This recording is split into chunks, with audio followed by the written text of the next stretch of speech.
Gracias por este festival de reflexiones, de sensaciones y de percepciones sonoras, olfativas, pero sobre todo de esa herramienta, de este órgano que es nuestro pensamiento. Estoy seguro de que todas estas reflexiones os han generado muchas preguntas y muchas reflexiones también que queréis compartir con nosotros. Es el momento, tenemos bastante tiempo para, mientras el sol nos ilumine a través de esta pantalla verde, poder compartirlo aquí entre este centenar largo de personas que habéis apostado por venir aquí esta tarde. ¿Preguntas? Bueno, yo lo primero agradeceros de verdad la asistencia a todos los ponentes a esta humilde ciudad de Soria. Estamos encantados, es todo un honor. Agradeceros las ponencias, el tiempo, el esfuerzo de venir hasta aquí y de verdad que, bueno, de parte de todos, ¿no? Estamos de verdad emocionados de que estéis aquí.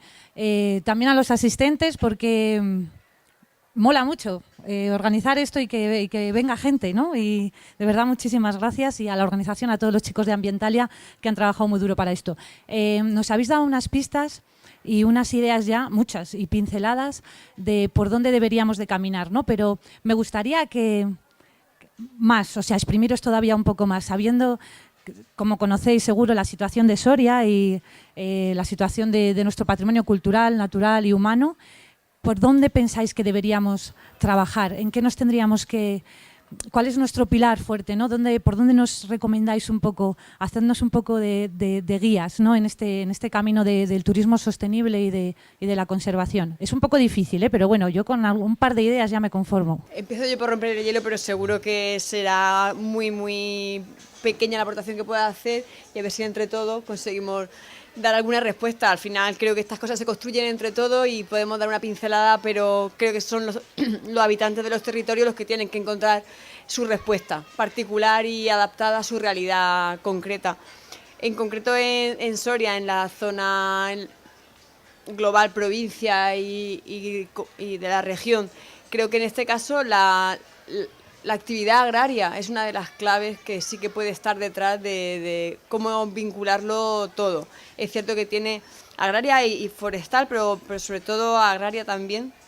Como decía antes, en el marco de la Red Natura 2000 hay mucho donde poder aportar, donde poder trabajar. Y creemos que es cierto que en Castilla y León se ha trabajado mucho esta figura de tierra de sabor, que intenta dar ese matiz local, que es una tendencia que está sobre la mesa y que creo que se puede aprovechar también para la parte o para el enfoque de la conservación de la naturaleza y de la vinculación con el medio ambiente. Creo que hay una tendencia en esta ley del péndulo de habernos ido a la situación globalizada donde a través de la red de comunicación parece que no pertenecemos a ningún sitio.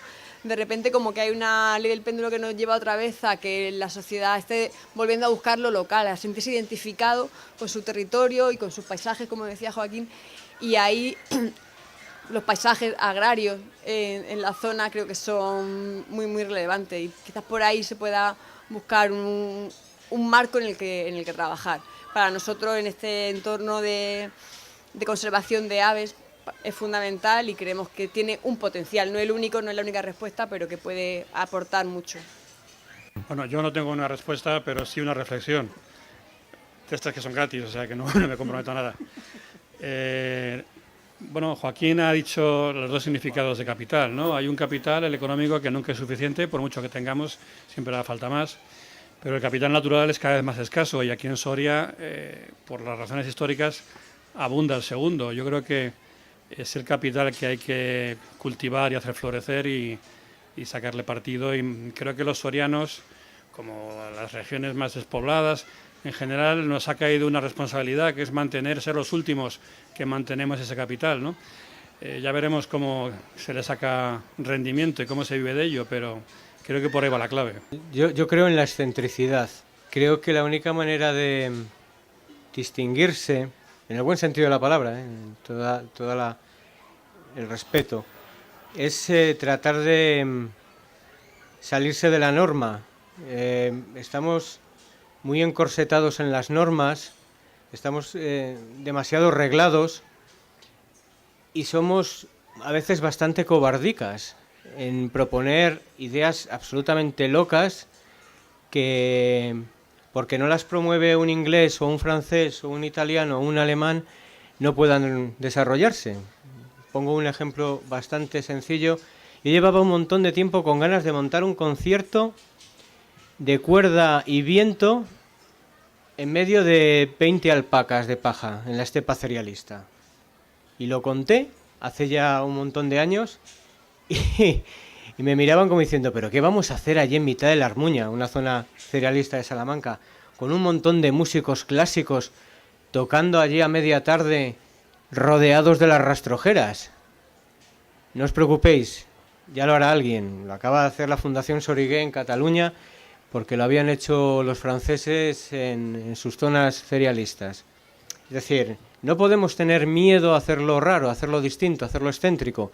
Creo que hay que salirse y hacer la mayor excentricidad con todo el positivismo, como el primer artista que le dio por pintar los molinos eólicos porque todos los molinos eran iguales.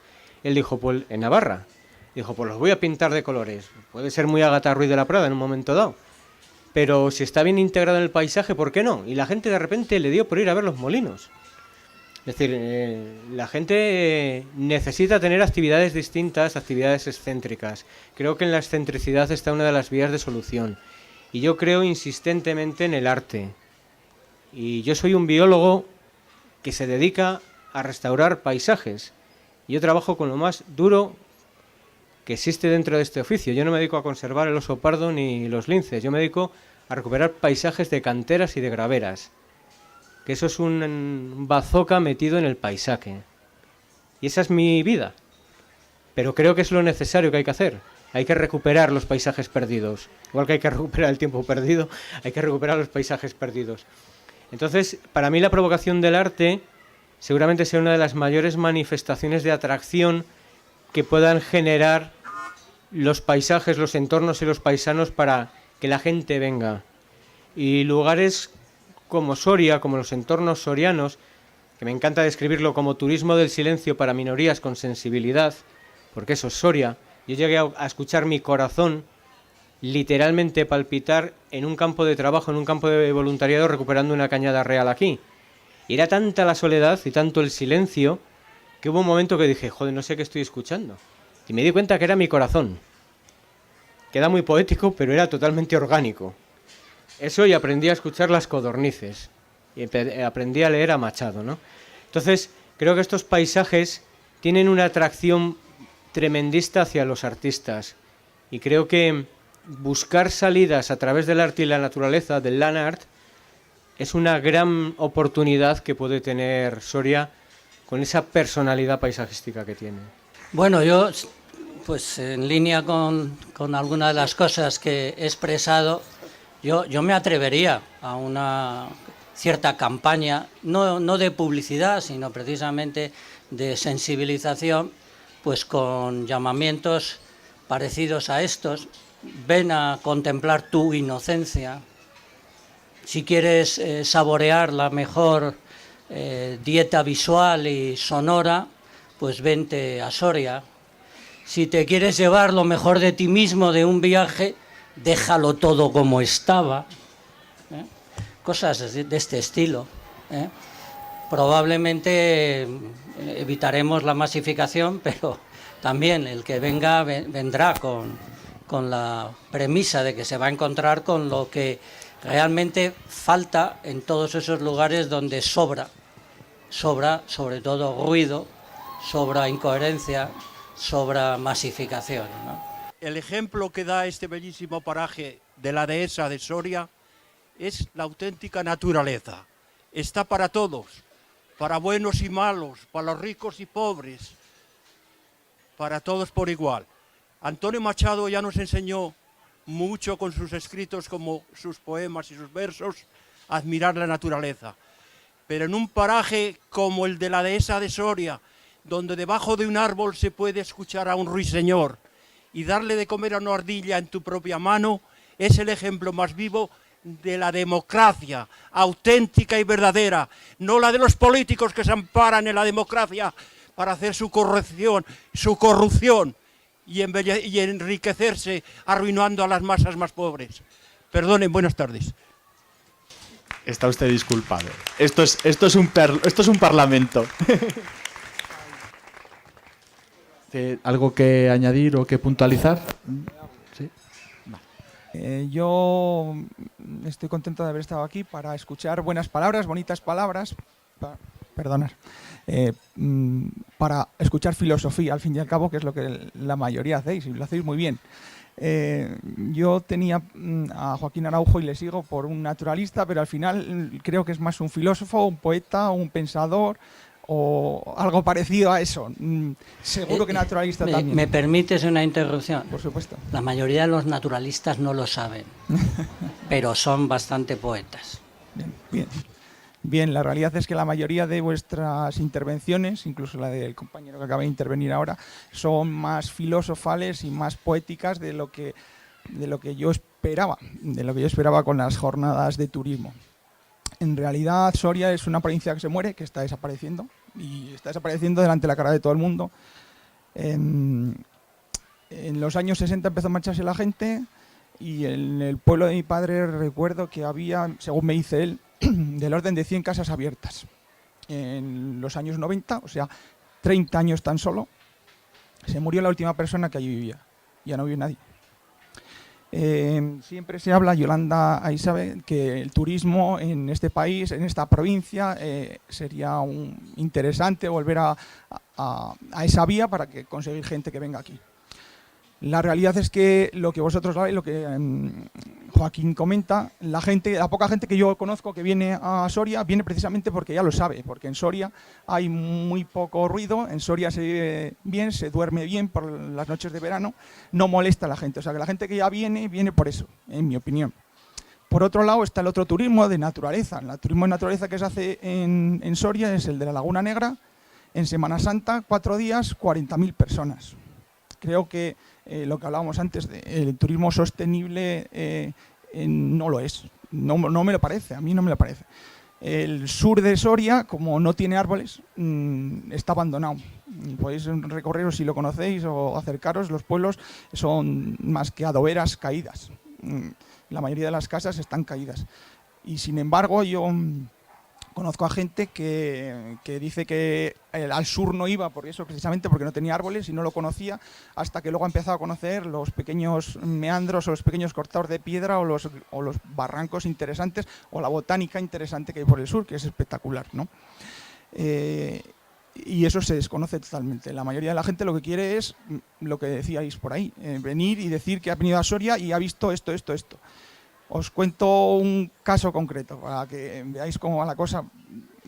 Un agente medioambiental en Laguna Negra, trabaja en la Laguna Negra, llega un día una persona a mediodía y en ese día le pregunta que qué más había que ver en Soria, que había estado en que había estado en la Fuentona y el Sabinar de Calatañazor, que había estado en el Cañón de Río Lobos y que a mediodía estaba en la Laguna Negra, que qué más había que hacer. Y le dijo, pues a lo mejor lo que tienes que hacer es disfrutar de lo que estás viendo, ¿no? La cuestión es que ese señor había venido a Soria en un fin de semana y había ido a los 3 puntos puntuales. Eso para mí no es turismo sostenible, evidentemente. Esa persona, desde luego, no hizo nada de lo que decía ni Raúl, ni Joaquín, ni escuchó los sonidos, como dice Carlos. Por otra parte, en Soria, esa despoblación que hay, en teoría, debería revertir a favor de la naturaleza. Se ha marchado la gente, ya no hay ese problema con la naturaleza, ya no nos la estamos cargando. Pasa más bien todo lo contrario. Yo, como decía Carlos, hace mucho tiempo que no veo, por ejemplo, luciérnagas. Han desaparecido. Este año a mí me gustan los pájaros, y ahora te hago una pregunta, Ana, soy miembro de ASEO. He estado toda la mañana haciendo muestreos de aguiluchos, precisamente, y en una mañana igual he escuchado 2 codornices. Cuanto antes, en 10 minutos, escuchabas 2.000. Está desapareciendo la naturaleza en Soria, que no hay gente. Si traemos gente es malo, si se marcha la gente es malo. ¿Cómo lo resolvemos? De hecho, aquí, por ejemplo, ahora ya, eso era una reflexión mía, ahora ya preguntas reales, como dice Yolanda. No sé si en Madrid cuando hacéis, Ana, te pregunto, no sé si en Madrid cuando hacéis rutas ornitológicas aparece gente. Aquí ya sabes que en Castilla y León se intentó fomentar, bueno, no solo en Castilla y León, en el proyecto Trino, en Soria se intentaba que se fuese a ver la alondra ricotica, pero evidentemente es una mala idea, se gastó dinero en ello, pero bueno, políticamente quedaba bien, había unos carteles y tal, pero evidentemente eso no funcionaba. No somos Monfragüe, no somos el Ebro, no somos el Estrecho, con lo cual aquí el turismo ornitológico no funciona. El turismo de naturaleza es el turismo de puntos concretos, parques naturales o parques nacionales. La Laguna Negra, desde que yo la conozco, que estuve la primera vez durmiendo allí y se podía dormir hace muchos años, ahora que está todo asfaltado y de hecho se ha tenido que hacer una nueva pista que se llama pista de evacuación por la cantidad de gente que va y porque tenían un grave problema allí los gestores diciendo que algún día pasaba algún problema y no iba a poderse sacar allí la gente. O sea que al final el turismo en naturaleza se convierte en unos reductos súper masificados que vienen a ser lo mismo que la costa, pero llenos de turistas que van muy rápido, lo ven, hacen la foto y se marchan. Conseguir todo lo que dice Joaquín estaría fenomenal, pero claro, es como lo de reciclar, nos lleva 40 años y vamos muy lentos. Conseguir eso sería lo ideal, pero ¿cómo? No sé, aquí cuando hacemos propuestas de turismo ornitológico, no viene gente. Yo no sé cómo conseguir que en Soria llegue gente, no hay gente. Yo estaba haciendo ahora, por curiosidad, y esto ya es personal, un estudio para intentar hacer una granja escuela particular, no una granja escuela al uso, sino con etnografía, que se está perdiendo, es otra de las cosas que está perdiendo en este país. Y es imposible porque no salen los números, no hay gente. Y el que no haya gente es malo, pero el que haya mucha sigue siendo malo. No lo resolvemos en esta provincia. Y en 30 años desaparece un pueblo, 30 solo, pues en otros 30 años desaparecen todos los que quedan. No sé si me he liado demasiado. La pregunta es cómo conseguir que gente venga aquí a hacer un turismo respetuoso, a Soria, donde no viene gente. Pues me temo que no tengo la respuesta, por desgracia. Al menos no una respuesta inmediata o sencilla. El tema del turismo, pues como todo, no puede ser. Los modelos de desarrollo económico, de actividad económica en un territorio tienen que ser múltiples. Entonces, el turismo de naturaleza, de rural, es una de las herramientas que puede trabajarse, pero no que se generen. El problema que pasó con Trino es que se generó una expectativa muy alta antes de evaluar realmente en cada territorio qué potencial había, no solo de la naturaleza a observar, sino de la capacidad de atraer a gente, y al final fue un poco más algo contraproducente, porque se generó una expectativa que no se cumplió y ya se genera una especie de rechazo hacia esa opción económica o de desarrollo. ¿Cómo hacer que venga más gente? Es que creo que está asociado a muchas otras cosas. Hay un problema de competencia con otros puntos de destino ornitológico mucho más potentes, y al final eso es difícil de superar. También es cierto que el turismo ornitológico más potente en términos económicos y de movimiento de personas incluso ni siquiera está manejado por gente local, sino por estas grandes operadoras turísticas, incluso internacionales, que canalizan pues, a los que tienen más capacidad o más interés en este tipo de turismo, que son los ingleses, los alemanes y demás, donde hacen rutas súper marcadas en grandes destinos, de concentraciones de grullas, concentraciones de buitres, donde es llegar y efectivamente ver muchos pájaros. Requiere, como tú dices, mucho tiempo de formación, de educación, no del operador turístico, que también, sino del propio turista, en el sentido de que no solo desde el punto de vista del turismo de naturaleza, en general el turismo es lo que comentaba Joaquín, es la visita inmediata a un sitio, hacer la foto, irse y decir que ha estado. Hay que trabajarlo con mucho más tiempo, el ir a buscar ricotí no tenga como objetivo verla, que también, sino el disfrutar de buscar ricotí, como puede ser el turismo de lobo. O sea, el lobo al final tiene como más atracción porque esto es mucho más llamativo, pero en realidad lo que hay de base en el turismo de lobo es el disfrute o todo lo que acompaña a ese objetivo último, que es verlo, pero es que probablemente hay un porcentaje muy alto que no lo ven, pero aún así sigue generando esa atracción. Entonces habría que trabajar un poco en eso y en hacer una oferta complementaria. El turismo ornitológico por sí solo es complicado, salvo en puntos donde realmente hay un éxito asegurado de que hay muchos pájaros que ver. Si no, requiere una oferta complementaria de otro tipo de cosas que disfrutar, un turismo gastronómico, un turismo cultural, donde insertarlo todo y que sean ofertas más integrales, porque por sí sola va a ser complicado que se consiga una masa de gente que venga a ver pájaros en particular y que eso además repercuta en un impacto económico para el territorio. Entonces tiene que ser una cosa bastante más integral. Luego lo que comentabas de que no se escuchan codornices, es que claro, no es una cuestión de que haya... Por un lado está el despoblamiento, en el sentido de la gente, y ahí entran en juego muchos otros factores y hay últimamente una dinámica y una nueva realidad en la que todo el mundo intenta atajar esto de alguna manera y el despoblamiento va asociado con que haya servicios básicos, con las propias expectativas sociales que tiene la sociedad actual en el sentido de oferta de ocio, oferta de servicio inmediato 24 horas, y eso es complicado que en determinados territorios que están como fuera de los ejes principales de comunicación se invierta. Entonces ahí es complicado también tener una solución para eso. No sé cómo resolver, pasa en Soria, pasa en otros territorios que están como en estos huecos que están en medio de ninguna parte, entonces como no hay líneas de comunicación, al final es complicado, la gente se quiere ir de ahí porque no tienen una comunicación fácil. Pero realmente sería trabajar por otros valores que tiene el territorio, y ahí por eso me refería al tema de la agricultura, porque gente no hay, pero sí que hay gestión del territorio. ¿Por qué no se recupera la naturaleza? Dicen, no, sigue sin haber codornices, porque no hay gente en los pueblos, pero sigue habiendo cultivo en los campos, un cultivo muy tecnificado, muy de grandes explotaciones de 500 hectáreas que se tratan.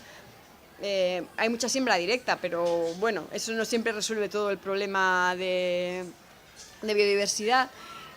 Con mucha maquinaria, con mucho tratamiento, y al final eso hace que... Y sobre todo con falta de paisaje, son paisajes agrarios súper agresivos, súper homogéneos, donde es complicado que cualquier especie de ave o de cualquier otro grupo de fauna encuentre un lugar donde estar.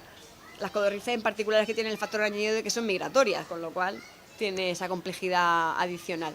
Entonces, son como muchos elementos. Y no tengo una respuesta, pero sobre todo el que en sitios tan complicados tiene que ser algo como muy complementario, donde se busquen soluciones integradas que complementen muchas cosas para que tengan potencia de atracción. Desde el punto de vista del turismo, luego hay otra posibilidad de generar actividad económica en actividades diferenciadas, que la agricultura recupere un poco variedades locales, que por ejemplo se quede el valor añadido aquí de esos cereales que se cultivan, pues que no sea para... al final la agricultura se ha convertido en una mercancía de materias primas, de productos básicos, donde si veis un poco el mapa del comercio internacional de cereales, resulta que España produce cereales para vendérselo a Arabia Saudí y luego nosotros le compramos los cereales más baratos a Egipto o viceversa. Bueno, es una cosa súper compleja donde se pierde la vinculación del producto con el territorio. Pues recuperar eso en la medida de lo posible también sería una opción. Y hay una corriente también o bastantes iniciativas ya pues para recuperar el uso de la resina de los pinares resineros de Soria, donde puede ser una cuestión adicional, el tema de la energía renovable bien entendida, el tema del uso de biomasa, el tema del uso solar, pero también bien entendido, porque al final la energía, está claro, tenemos que dejar de quemar petróleo, pero lo primero que tenemos que hacer es consumir menos energía. Porque cualquier alternativa al petróleo, ya sea con solar, eólica o cualquier renovable, a ese nivel de consumo no va a ser sostenible nunca, porque no podemos generar ese volumen de energía brutal con ninguna de las alternativas. Entonces, bueno, pues buscar modelos integrados y sobre todo en los que participen los agentes del territorio para que encuentren una solución adaptada a sus necesidades. Te quería dar una respuesta. Hay un montón de respuestas. Unas serán acertadas, otras serán fallidas, equivocadas. Seguramente el mayor error que tengamos es que buscamos la respuesta. Y eso es muy político. El político quiere resolver todo de un plumazo, ¿no? Y el técnico busca soluciones diferenciadas, porque sabe que no hay una respuesta, que no hay una solución. Estamos forzando caminos transidos y seguramente sea una de las mayores equivocaciones, y vuelvo a lo del arriesgarse. Arriesgarse supone meditar también muy bien aquello por lo que te vas a arriesgar. El maestro Araujo y yo conocemos muy bien un lugar que se llama La Querida, aldea de pedanía de 20 habitantes. No es un pueblo con calles, es un pueblo con una calle. porque tiene casas a un lado y al otro, ya está. Se llama Rodas Viejas, el pueblo, y allí está La Querida. La Querida sería complejo de describir porque es un asentamiento, una casa en mitad de la dehesa salmantina, en la que optaron por que ocurrieran cosas. Es decir, su modo de vida era que ocurrieran cosas. Claro, dicho así, puede resultar bastante abstracto, pero esa casa es llevada por el poeta Raúl Vacas y la escritora Isabel Castaño. Ostras, vivir de la poesía. Si vivir del campo es complicado, vivir de la poesía ya es casi una temeridad, ¿vale? Lo de que la poesía es un arma cargada de futuro, para el poeta seguramente le sirva en un momento dado para plantearse el suicidio, ¿no? Como vida laboral, el dedicarse a la poesía. Pues han conseguido y están consiguiendo vivir de la poesía. ¿Por qué? Porque su casa se nutre de eventos, de sucesos de 20 personas, de 25 personas, organizando encuentros cinematográficos. Este fin de semana nos vamos a dedicar a rodar cortos de 2 minutos y se traen a un señor director de cine al que invitan y que pagan muy poco, porque cree ese director en la idea, no cree en el dinero. Os digo que ha ido José Luis Cuerda y proyectaron en la plaza del pueblo Amanece que no es poco. Bien, o sea, no es un principiante, es decir, el señor Cuerda creo que de principiante ya lo demostró, ¿no? Y llenan la Querida con 25 personas. Organizan encuentros literarios y se traen a Antonio Colinas a que dé una sesión de un taller de creación literaria. Invitan a Joaquín Araujo a que pase y hable de las aves en vivo y en directo y verse según están recorriendo esos paisajes sonoros. Invitan a una bailarina a que dé una sesión de fin de semana y enseña a la gente a expresarse con el cuerpo, que es con lo que menos nos expresamos. Organizan encuentros en los que he tenido el placer de poder ir a crear a partir de las plantas y hacer una sesión de exposiciones express, partiendo de un paseo y vinculando palabras y botánica. Y organizan los Mayos, que es el evento más bello, más económico y más austero en el que participa todo el mundo, mezclando teatro, mezclando todas las posibles expresiones del arte en un pueblo de 20 habitantes. Que pasa el autobús, la Serrana, a recoger a Raúl, que no tiene carnet de conducir. Que no hay otra cosa que no sea paisaje de encinar. Y ellos encontraron su fórmula, y todos los meses tienen gente. Está desestacionalizado, y ellos han buscado su solución. No tienen una sencilla subvención, ni la quieren, ni se la plantean. Viven fuera del sistema, dentro del sistema. Es una manera de plantearse el innovar, innovus, en lo nuevo. Ellos están en lo nuevo que han creado ellos para ellos. No sé si es una solución extrapolable, pero es una respuesta. Yo como soriano quería introducir, o por lo menos ver un poco el vaso medio lleno, ¿no? Cómo se está viendo que la turistificación del modelo masivo está abriendo los ojos sobre todo a esos territorios que lo están padeciendo, y en un análisis coste-beneficio global en el que la hiperfacturación y el paro cero, pero con qué condiciones, pues hace que el balance salga a pagar. Nosotros estamos a tiempo todavía, yo creo, de definir nuestro propio turismo, y seguramente el fin de la era de la energía barata, del petróleo, tenga que redefinir mucho el turismo y hacerlo más de cercanía, más de integrarse con el territorio, ¿no? Con esas experiencias integrales y multisensoriales. No sé cómo lo veréis, si ese puede ser el futuro del turismo, esa redefinición, ¿no? De cruzarse el planeta en un avión supersónico para sacarse un selfie y luego volver a tu vida, ¿no? O sea. Bueno, decía el amigo Pascal que todos los problemas de la humanidad pasan por salir de casa. Es decir, que realmente a lo mejor tiene una parte de razón, también es verdad todo lo contrario, que el que no sale de casa no acaba por solucionar nada.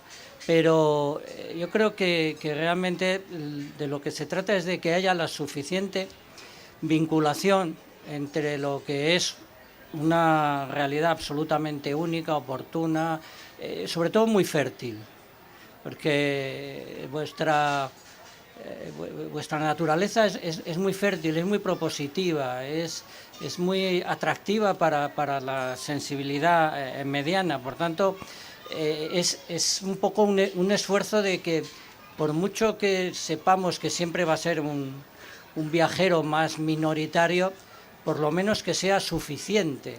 Y eso es que hay que trabajárselo. Cuando se me plantean estas cosas, pues me acuerdo de muchos eventos que hemos organizado, todos los aquí presentes a lo largo de nuestra vida, ¿no? Dices, hombre, pues vamos a poner un anuncio en redes sociales. Bueno, pues no es nunca suficiente. Vamos a ver si conseguimos que una radio local o una radio nacional lo movilice. Tampoco es suficiente.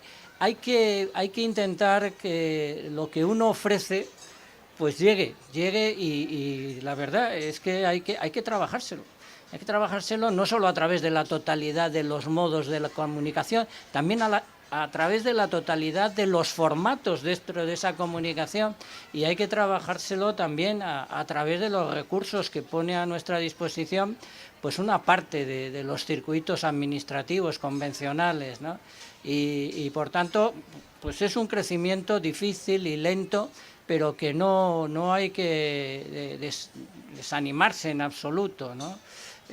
Probablemente lo que nosotros, varios de los presentes, representamos desde un punto de vista de nuestra incidencia en la sociedad, pues hace 40 años pues llegábamos muy poco, en los 90 llegábamos mucho más, hubo un quinquenio, casi 7 años, en que realmente parecía que iba a haber un cambio cultural prácticamente con relación, pero fue esa tenacidad, ese no rendirse y ese apelar a todas las formas y sistemas, modos y maneras de la comunicación, porque, vuelvo a insistir, es el mejor producto que existe, es la riqueza fundacional, ¿no? Otro eslogan para Soria, no vengáis, es muy peligroso. ¿Acaso te encontrarás a ti mismo? Y como la gente es muy rebelde, siempre quiere desobedecer, no lo suficiente, pero siempre quiere desobedecer, pues a lo mejor viene gente con aquello, no vengas, esto es muy peligroso, ¿no?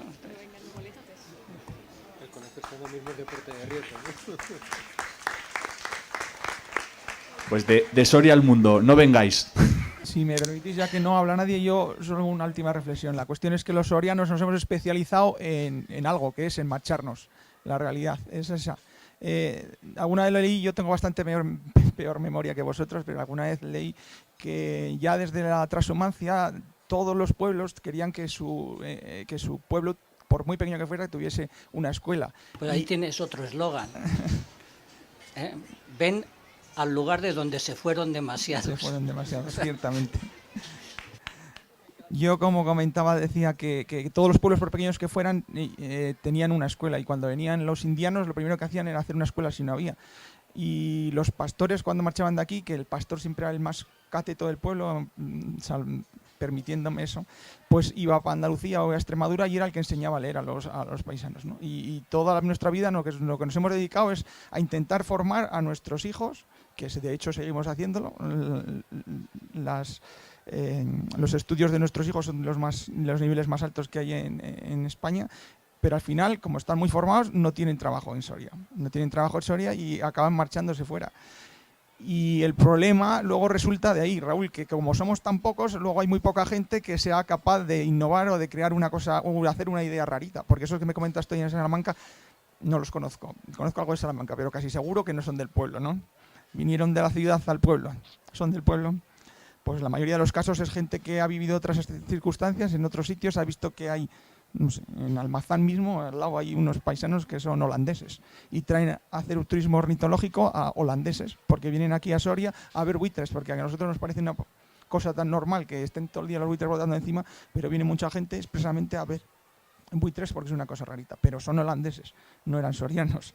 Y no somos gente suficiente para que haya un rarito que haga un turismo rarito, que es el que estáis planteando, porque al final al cabo es hacer un turismo rarito, que dentro de muchos años será lo que se lleve, sí, pero hoy por hoy es plantear una cosa nueva que tienes que conseguir por eso le preguntaba a Ana, no sé si en las ciudades, vosotros que vivís en las ciudades, sois capaces de ver que esa demanda existe en vuestros paisanos. Desde luego aquí lo único que se ocurre es intentar aprovechar el turismo que viene a esos puntos que ya están, o hacer otra estación de esquí que ya está probado en otros sitios que funciona. Bueno, volverá un poco a lo mismo. La gente, ¿por qué se va? No tiene trabajo, pero ¿por qué no tiene trabajo? ¿Qué trabajo busca? Es un poco... Y sí que creo que va también asociado a que todavía no valoramos o percibimos que vivir en el medio rural no es peor ni siquiera desde el punto de vista de la calidad, sino del prestigio. Entonces creo que hace falta que la gente se vaya para que vuelva. Con la conciencia ya construida de que estaba mejor aquí. Y creo que antes era un poco más un viaje de no retorno, porque durante un tiempo probablemente en la ciudad sí se vivía mejor en términos de servicios, en términos de economía. Ahora quizás habría que, no es todavía una realidad, pero sí que está la tecnología o las herramientas disponibles para que pudiera ser posible por lo menos. Y aprovechar eso e innovar y volver con esas ideas que puedas tomar de fuera para aplicarlas en tu territorio y construir cosas nuevas con las herramientas que ahora ya sí tenemos. Pero bueno, esto claro, se dice desde fuera. Yo soy la primera que me fui de mi pueblo y no he vuelto, y siempre estás diciendo quiero volver y bueno, pues no vuelves. Bueno, yo he sido honesto, he empezado diciendo que lo único que tenía que decir, que proponer era que nos calláramos, ¿no? Con lo cual pocos consejos puedo dar de desarrollo turístico. Pero yo, que soy de esos de ciudad que se ha ido a vivir al campo, soy uno de los raros que no vive en su zona, sino que es de la medio rural. Vivo en un lugar, en La Granja, en Segovia, entre Balsaín y La Granja, lo conoceréis muchos, que es como el modelo de éxito, es lo que todo el mundo que trabaja en el turismo rural querría tener a mano, ¿no? Es un lugar que aparentemente reúne todas las ventajas. Es un espacio monumental, histórico, con el Palacio de la Granja, construido hace 3 siglos. Es una especie de isla francesa en Castilla y León, porque es un pueblo regionalista francés. Está en un entorno natural maravilloso, con la Sierra de Guadarrama, el Valle de Balsaín, el Eresma, la Sierra, el Parque Nacional. Entre los monumentos y la naturaleza tiene los jardines de la Granja, que es una especie de suma de lo bueno de todo, de la cultura y de lo natural. Se come muy bien y está muy cerca de Madrid, es decir, las avalanchas de turistas son enormes. Iba a decir insoportables y ya me está viendo el plumero, ¿no? Además tenemos unas fuentes monumentales, históricas, del siglo XVIII, que corren y son muy bonitas, ¿no? Conocéis La Granja. Parece que es mucho, ¿no? Pues no es suficiente, quieren más, y más, y más. Y entonces no basta con que haya 500.000 de turistas al año, sino que además quieren que vaya más gente. Entonces lo que están haciendo es transformar los jardines y quitándole su dependencia del clima, de la naturaleza. Y así como los árboles prosperan mejor si llueve mucho, las fuentes siempre han corrido cuando llovía mucho, pero como llueve menos, las han hecho un circuito cerrado. Y quieren que las tuberías del siglo XVIII revienten, no les importa, con tal de que corran todos los días y haya más turistas. ¿Qué quiero decir con esto? Pues que lo decía antes Joaquín y lo reseñaba yo, ¿no? Que hay 2 capitales, el económico, y de este nunca hay suficiente, tengas todos los pinos de Balsaín, todos los monumentos, todas las fuentes de La Granja y todos los madrileños dispuestos a comer judiones de La Granja y a gastarse dinero, pero están dispuestos a matar al becerro y a matar a la gallina de los huevos de oro, ¿no? Y no sé si os aclaro nada, pero desde luego no existe ninguna panacea, incluso donde todo sobra sigue faltando de todo porque estamos dispuestos a acabar con todo, ¿no? Y aquí todavía no habéis empezado a acabar con todo, con lo cual a lo mejor todavía estáis a tiempo de... Yo os sugiero callar, no voy más allá, pero igual todavía estáis a tiempo de inventar algo, o 1000 cosas, o 100.000 cosas, que os impida caer en el modelo aparentemente brillante y deslumbrante de La Granja, que es nunca nada suficiente. Pero sé que esto no es una respuesta, o sea que tampoco... Puedo resumir esto porque uno de los mayores expertos en turismo de todos los tiempos, que era el filósofo griego Epicuro, lo tenía clarísimo. No destruyas lo que tienes por el ansia de lo que no tienes. Por favor, mi eslogan para Soria. Cuando se llega a Soria, se siente Castilla empezar y después en la dehesa se vuelve otra vez a soñar. Gracias. Un aplauso.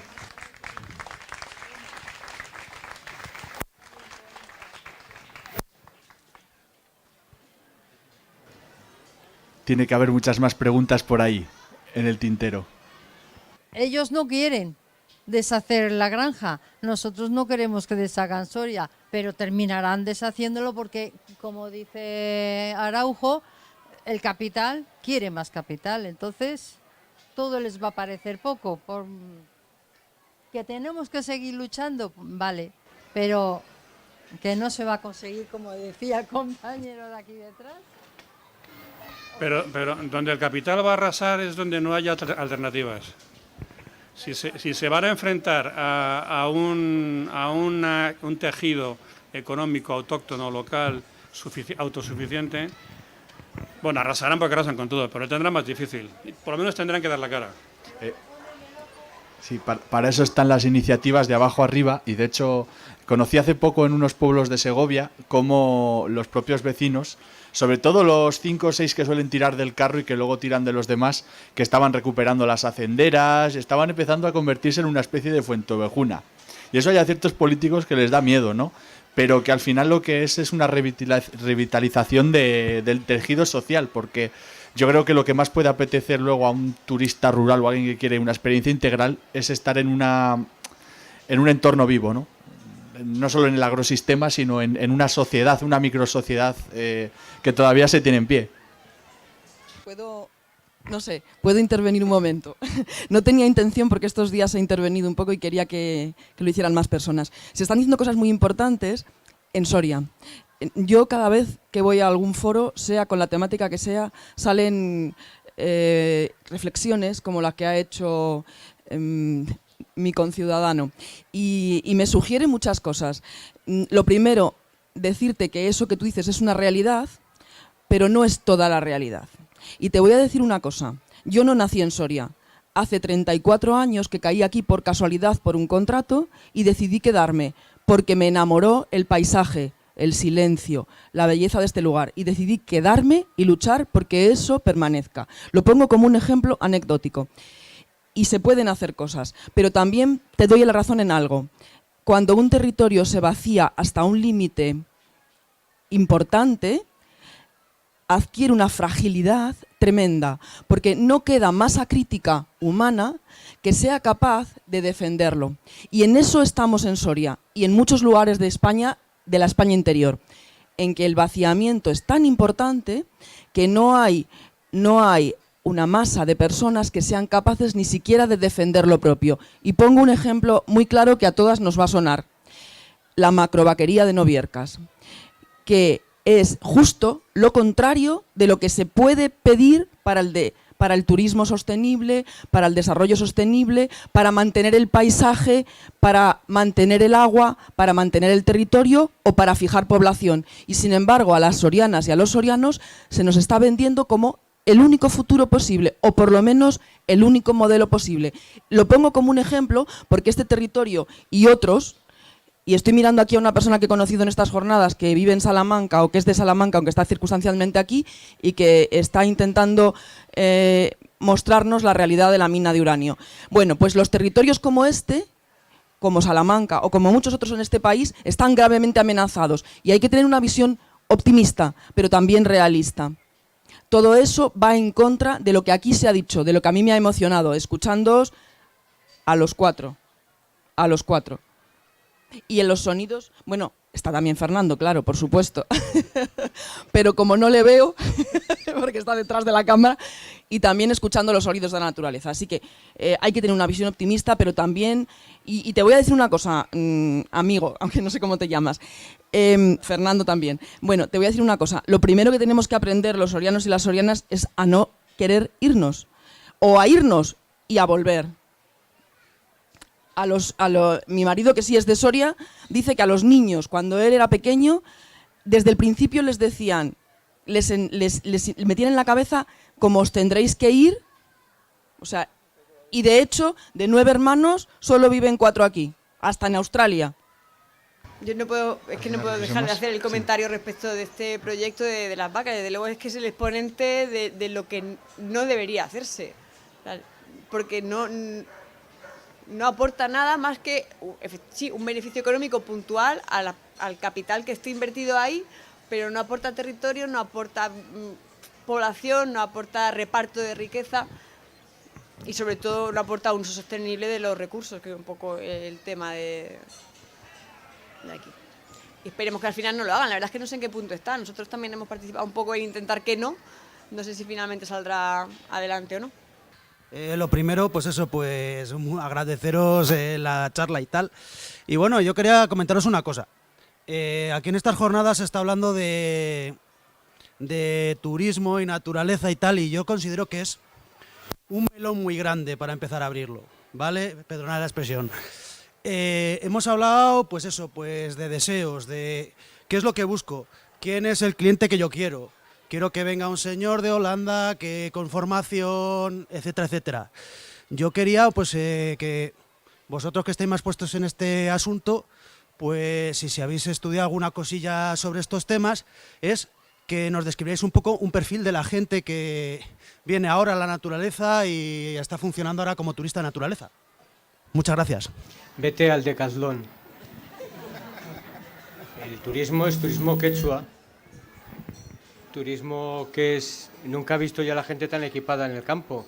Y lo que más me duele es ver al típico paisano vestido de quechua. Es que cuando vas al campo te encuentras al pastor con una bicicleta a montaña, con una chupa que me parece estupendo porque tiene todo el derecho del mundo a estar equipado, ¿no?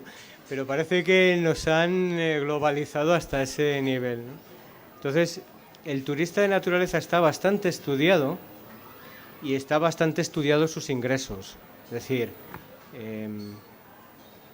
no tenemos la capacidad para sostener los empleos que pretendemos con los turistas de naturaleza sin cargarnos el entorno.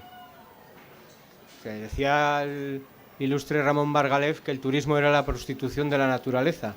Es la frase más lapidaria que he escuchado a alguien y no voy a ahondar, más que nada porque la palabra en este momento es políticamente poco correcta y no me gusta esa palabra.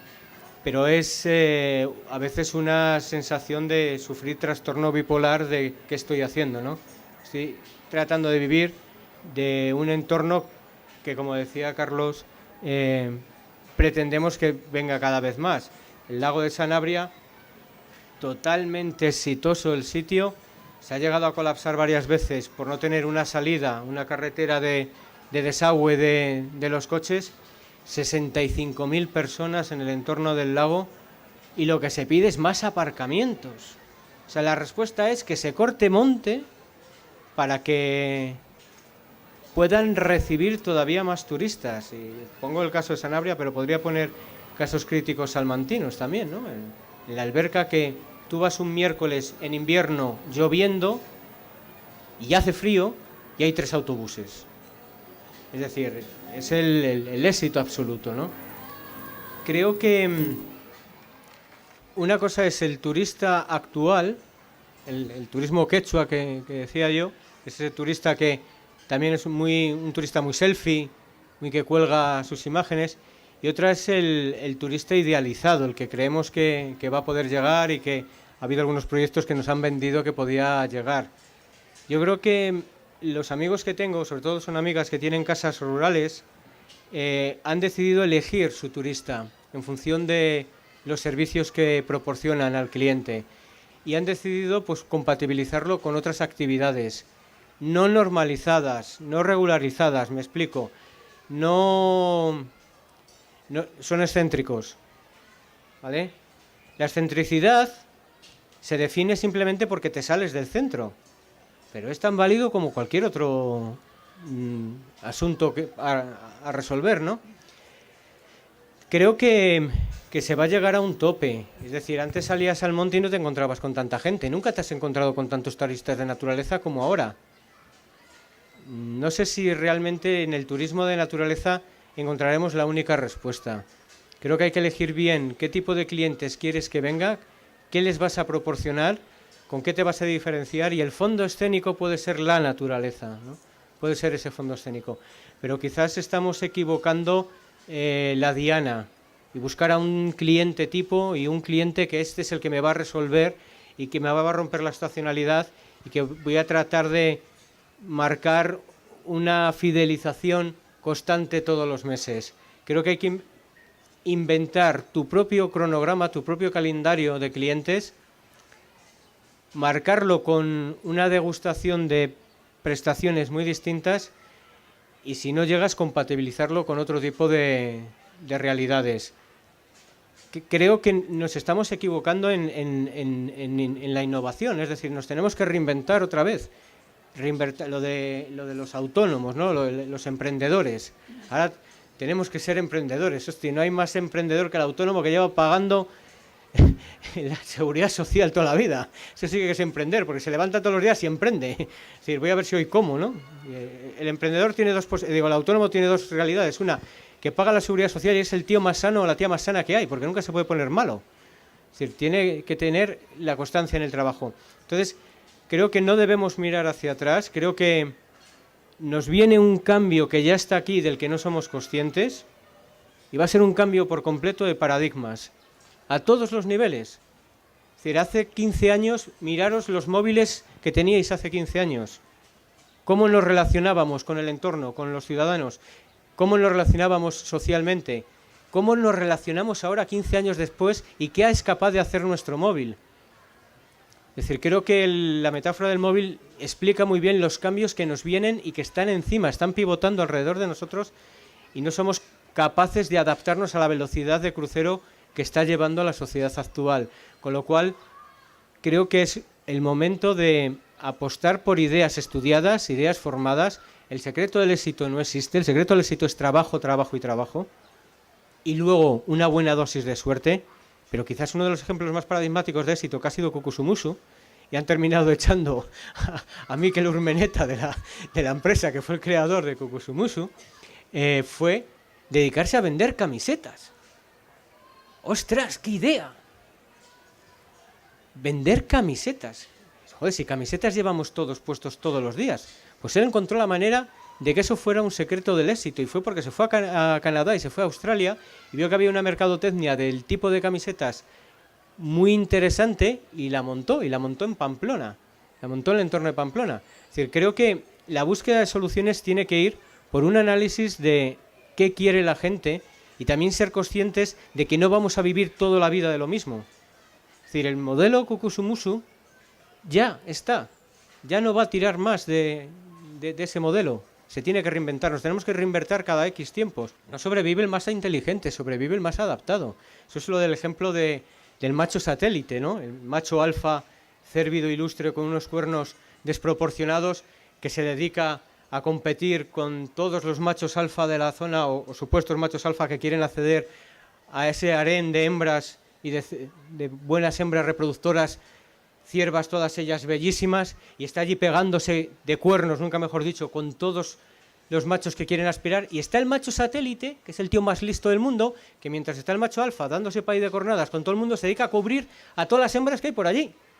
Y como el otro anda allí preocupado de darse de cuernos con los demás, pues este es el que al final pues ha tenido ahí un pelín de éxito, ¿no? El macho satélite. Pues hay que ser un poco satélite en esta vida que nos ha caído de repente. Porque si hace 15, 20 años nos dicen que aquí vamos a tener el mundo entero, y que aquí vas a poder ver la tele, ver a tu sobrino, ver a tu nieto, hablar con tu madre, consultar el 10º de la primitiva y escuchar los sonidos sonoros y el paisaje nocturno de Carlos de Ita, pues dices, venga, va, eso es de Isaac Asimov, siglo XXII. Pues no, mira, estamos aquí y ahora. Si queréis hablar con Hong Kong, podéis hablar ahora mismo. Y si queréis ver la retransmisión en directo del Sakura de los cerezos en el mes de abril, lo podéis ver en directo desde vuestro móvil. Este es el mundo que nos va a tocar vivir. El mundo de la adaptación. No hay otra. Por favor, adelante. Gracias. Bueno, he intervenido casi todos los días y me pareció oportuno, como decía la compañera, pues darle la oportunidad a otras personas para que intervinieran y demás. Pero sigo creyéndome un poco en la obligación de incidir en eso que estoy viviendo con muchísimo dolor, que es la mina de uranio de Retortillo, en Salamanca. Y entonces, para hacer algo diferente y no hacer aquí ahora otra vez una explicación de lo que está pasando allí, me voy a apoyar en el poema de una compañera de nuestra plataforma, asociación, asamblea Salamanca Antinuclear, y dice así: raíces y encinas. Bajo un cielo inmenso, salpicado de estrellas, un tapiz de encinas cubre la dehesa. Troncos, copas y fronda, 1000 raíces profundas, resguardan y alimentan. La luz y la sombra, en un juego danzan, torridez y frescura, cientos de charcas, tras pastar sin prisa toros, cerdos y ovejas, su sed allí sacian. La brisa susurra entre hojas y espinas, un rumor de batallas, secretos de siglos, de voces ancianas, de sudores y afanes, de historia milenaria. Pero de eso ya nada, ni susurros, ni brisa, ni murmullo del agua, la mano del hombre, inmisericorde, voraz y terrible, rompió nuestra calma. Se acaba el milagro, abren violentos tu entraña, te arrancan de cuajo, te emburrian, te talan, te tronchan y cargan. Raíces inertes al aire, una triste maraña, en alcornoques y encinas, afanosos, ajenos al drama, muchos pajarines alimentan sus nidadas. Ignoran, pobrines, que vidas que comienzan ya están sentenciadas. Los zorzales reales, las cigüeñas negras, los trepadores azules, los pinzones y bubiellas, carpinteros, herrerillos, crían sin saber de su triste destino. Se vaciaron las aldeas, ya no quedan guardianes, ni de nuestras encinas ni de nuestras dehesas. El vínculo sagrado perdió nuestra gente, huérfana la tierra. Si aquellos que habitan los pueblos no sienten su grito y no luchan por ella, perderán su modo de vida, el sustento. Tendrán en su suelo veneno, ponzoña en el aire, y las aguas tendrán un desierto. María Pérez Martínez, alias Omaluna. Un aplauso. Bueno, añadir que ahora mismo nuestra factura de la luz tiene un 20% de energía nuclear. Si contratáis energía verde, cada vez hará falta menos uranio. Y con este poema, muchas gracias por compartirlo. Tan solo queda, con estos últimos rayos de este sol soriano, cálido y fresco a la vez, agradeceros a los 4 con los que he tenido el lujo de compartir esta mesa. Han quedado muchas reflexiones, han quedado muchos sonidos, y tan solo queda cerrar y clausurar esta mesa redonda con las danzas de Manuela Salvado, bailarina y bióloga, acompañada al cello de Bach de Cristina González, y desearos que la vida os atalante. Muchas gracias.